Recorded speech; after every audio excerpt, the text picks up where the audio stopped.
job, I'm pretty sick, right? But I'm blaming it on Trina. On Tuesday, she said that it was going to be a light week. And so I guess I decided that since it was going to be a light week, I might as well get a sick day out of the way, right? So I've just been feeling pretty bad for the last couple of days. But on Thursday, I went to the library, and I've been kind of wondering about this summer blockbuster thing, and I'm doing X-Men today, right? And so I'm sitting in the library trying to figure out what exactly I'm going to say about the X-Men. And I happened to be sitting right next to the comic book section. I was like, well, this is fantastic. And so I spent 20 minutes trying to find X-Men stuff, and then they had all been, I went and looked in the electronic, what do you call them? I don't even use a library. Catalog. Thank you. And who uses libraries? No, I'm kidding. And I looked for all the X-Men stuff, and it all been either it was missing, lost. So basically, everyone took it and kept it. So I just ended up using the internet anyway. There's no real reason for me to be at the library.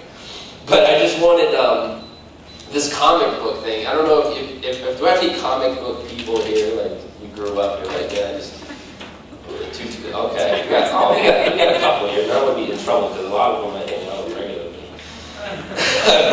I worked with a guy who just absolutely loved comics, and he would actually bring them in to work, and he would redraw the comics on paper, kind of like don't call it tracing, but and he would do all this, and he loved comics. He would play Magic the Gathering. It's like a card trading game. He played Dungeons and Dragons, right? But he loved comics. And he felt that, and I just want to kind of warn you, if you ever run into somebody like him, there's a rule that you have to know, otherwise it's going to lead to an hour-long discussion on comics. And so this is the rule that you just take with you from here. Comics are the gold standard for superheroes. Okay, so if it happened in the comics, that's the way that it has to happen, right? And so my friend Ryan felt that it was his job every time a movie came out, like when Spider-Man movie came out, he felt the need to tell me what was incorrect about it according to the comics, right? It's like, that's not how it really happened, Karson. Like, really? How did it really happen? Right? So I'm pretty sure it didn't really happen. So comics are biographies, not fictional story tales. And I couldn't help my sarcasm just comes out at him like that. But I got an hour of it, an hour of why comics are the way they are, and so I just take that with you and just use that to your advantage. The reason I say all that is just so that you know that I'm not a comic book. I don't know all the comic book characters or all the different things. So if you are X-Men, experts, I'm sorry for anything that I messed up on the X-Men today. So if you're not familiar with X-Men, the first thing, they're an organization of different people. And what the idea of this organization is kind of like a school. It's a training facility where they go out and they bring back all these people with different gifts and different struggles. And it's a place where they take all these, they're mutants, they have superpowers, okay? So bear with me for a moment. They come into this place, and it's a place where they kind of learn who they are. And it's a place where they kind of, where they decide and they're able to cope with the differences that they have. They're able to grow, really, and kind of master their gifts, which originally they think of as curses. And it's something that's ruined their life. And so this place becomes a place of a shelter for all these people with all these different abilities. And then what they do is once they get strong enough and they understand what their purpose in life is, then they have to send them out to go get more people that are like them, to go get more people and bring them back into this to the X-Men group, right? And I was like, this is too easy, right? To kind of parallel with the Bible. I was like, this is like the first verse that comes to my mind was Matthew chapter 28, verse 18 through 20. Jesus came and told his disciples, I have been given all authority in heaven and on earth. Therefore go and make disciples of all the nations, baptizing them in the name of the Father and of the Son and of the Holy Spirit. Teach these new disciples to obey all the commands I've given you, and be sure of this, I am with you always, even to the end of the age. And it was just, God has designed the church. We always say at Great Church, it's to honor God, serve others. So that's two of the five purposes of the church. And so there's these three other ones that Jesus mentions in this place, and it's to go, right? And God wants the church to be a place where people can come. They can learn, they can be trained, right? And then they can be sent out.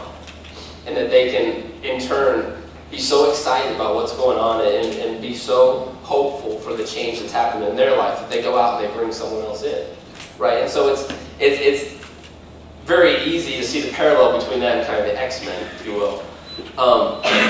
But it's a natural course of church growth. I mean, that's what church growth, that's how it happens. It doesn't happen so much by just good worship or just whether it's good speaking or if it's, what happens is when you're excited about what's going on and you go out and you tell other people about it.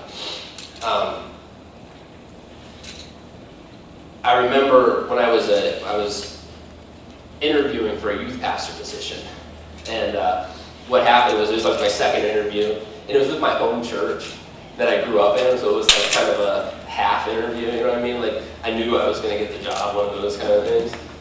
And I went to the interview, and one of the first things they asked me was, they said, Karson, how are you going to grow the youth group? And I looked at her and I said, I'm not. And they're like, what? We know you grew up here. You have to do something. Your job is to grow the church, grow the youth group. And I said, no, it's not. I said, it's your job. And I looked at the parents, I looked at the kids, and I said, it's going to be your guys' job to grow this youth group. What I'm going to do is I'm going to create a place that is open, that is safe, that is a place where you can hear the truth, where you can tell the truth, where you can be open and honest, and where you can bring your friends. And that's what I'm going to do. But when you get excited, when the parents get excited, when the two youth group people get excited, I have two kids in the youth group, so I have a large task in front of me. When you get excited about what we're doing, you're going to tell your friends, you're going to start bringing your friends. And listen, for 6 months, I had two youth for 6 months, right? I would sit down, and we would lay on the floor, and we would just go over a Bible story for 6 months until I created a place where they knew that they could bring their friends, where they knew that they were accepted no matter what.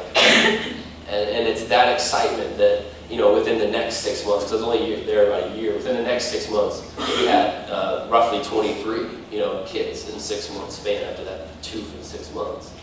And it's because it was a place that people felt safe.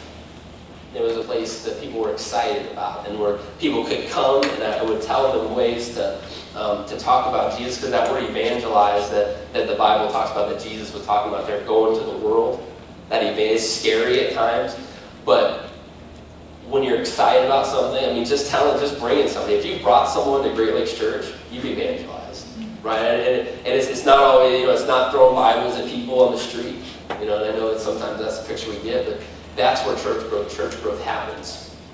Because I remember times when me and Jess, and I've said this before, so maybe you've heard this, but we would just cry together because we just didn't want.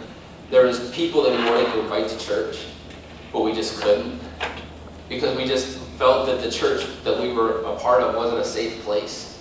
It wasn't a place where people could come, and so it was just this. We had this struggle with it. It's like, what do? We know that Jesus is the answer. We know that, but I just can't put myself behind this. I can't invite my friends because I don't want them to be forever turned off from church, right? And maybe you've had that in places where you've gone to church, maybe. And I'm just so thrilled.